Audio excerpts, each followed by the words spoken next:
Hello बच्चों, कैसे हैं आप सब। आई होप आप सब बहुत अच्छे से होंगे। बेटा, निबंध लेखन की सीरीज़ में जो आज हमारा टॉपिक है वो है बेरोज़गारी। बेरोज़गारी आज हमारे देश की बहुत बड़ी समस्या है और आज मैं इसी टॉपिक के ऊपर आपके लिए निबंध लेके आई हूँ। आई होप आप इसे अच्छे से सुनेंगे, ध्यानपूर्वक सुनेंगे और समझने की कोशिश करेंगे।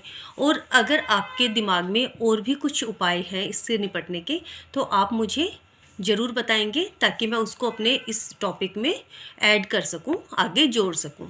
शुरू करते हैं। प्रस्तावना लिखेंगे पहले हम। आज के समय में भारत में बेरोजगारी की एक मुख्य समस्या देखने को मिल रही है। भारत देश इस समस्या से पूरी तरह से जूझ रहा है। देश का हर व्यक्ति बेरोजगारी जैसी विकट समस्या का सामना कर रहा है। देश में बेरोजगारी के बहुत सारे कारण हैं, जिसमें बढ़ती हुई जनसंख्या और औद्योगिकीकरण कमी भी जो है इसका मुख्य कारण है। आत्मविश्वास और हौसला अभी नहीं हारे हैं, ये अलग बात है कि हम बेरोजगारी के मारे हैं। ये हो गया एक स्लोगन। अब देखो, बेरोजगारी क्यों बढ़ रही है। अब इसको जो है हम पॉइंट्स के द्वारा समझाने की कोशिश करेंगे, ताकि एग्जामिनर हमारे मेन पॉइंट्स को पढ़ के उसके ऊपर अपना ध्यान आकर्षित जो है कर सके। हम जो है उसका ध्यान अपने पॉइंट्स पे आकर्षित कर सकें। देश भर में आज के समय में बेरोजगारी दिन प्रतिदिन बढ़ती जा रही है। बेरोजगारी बढ़ने के पीछे कई कारण हैं। नए रोजगार के अवसर ना मिलना। आज के समय में गवर्नमेंट जॉब के चक्कर में लाखों लोग तैयारियां कर रहे हैं और बेरोजगार बैठे हैं, लेकिन सरकारी भर्तियां बिल्कुल कम निकल रही हैं। जितने लोग तैयारियां कर रहे हैं उनके मुकाबले सिर्फ 1% ही सरकारी भर्ती निकलती है, अर्थात सरकारी नौकरियों की बहुत ज़्यादा कमी है। चपरासी जैसी पोस्ट के लिए भी एमए और पीएचडी डिग्री किए हुए विद्यार्थी आवेदन लगा देते हैं और एक पोस्ट के लिए 500 लोगों की प्रतिस्पर्धा आपस में बनी हुई है। ऐसे में आप समझ सकते हैं कि देश में बेरोजगारी का क्या हाल है। देश में बढ़ती जनसंख्या भी बेरोजगारी का मुख्य कारण है, क्योंकि जनसंख्या बढ़ती जा रही है लेकिन रोजगार के अवसर उपलब्ध न होने की वजह से बेरोजगारी जैसी समस्याएं उत्पन्न हो रही हैं। देश में औद्योगिकीकरण की वृद्धि कम होना। भारत देश में ऐसे तो हर क्षेत्र में औद्योगिकीकरण की प्रक्रिया चल रही है, लेकिन धीमी गति से औद्योगिकीकरण देश में चल रहा है, जिसकी वजह से सीमित लोगों को ही नौकरियां मिल पाती हैं। ऐसे में बेरोजगारी कम होने का कोई चांस या अवसर ही नहीं है। अगला पॉइंट है शिक्षा का अभाव।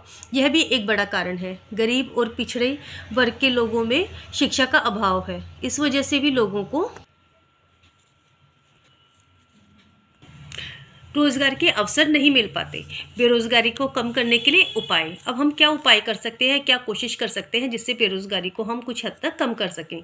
देश में बढ़ रही बेरोजगारी को कम करने के लिए हमें भी सरकार की सहायता करनी चाहिए, हमें भी प्रयास करने चाहिए। बेरोजगारी को कम करने के लिए हमें अपने बच्चों को और आसपास के बच्चों को भी शिक्षित करवाना चाहिए, जिससे बेरोजगारी की समस्या से 90% तक निपटारा किया जा सकता है। जनसंख्या को नियंत्रित करना भी बेरोजगारी के खिलाफ एक महत्वपूर्ण कदम है। हमें इस कार्य में सरकार की सहायता अवश्य करनी चाहिए। औद्योगिक विकास को लेकर सरकार द्वारा किए जाने वाले प्रयास सराहनीय हैं, लेकिन अभी भी इसमें और अधिक तीव्र विकास होने की आवश्यकता है। इसी से बेरोजगारी को नियंत्रित किया जा सकता है। अब लास्ट में हम निष्कर्ष में क्या लिखते हैं। भारत सरकार बेरोजगारी को दूर करने की दिशा में महत्वपूर्ण कदम उठा रही है।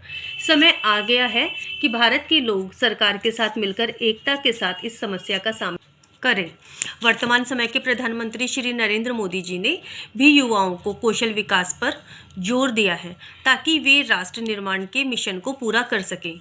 देश को अपने वर्तमान परिदृश्य पर गंभीरता से विचार करने और बेरोजगारी की विशाल समस्या का सामना करने के लिए कुछ गंभीर उपचारात्मक उपायों के बारे में सोचने की जरूरत है।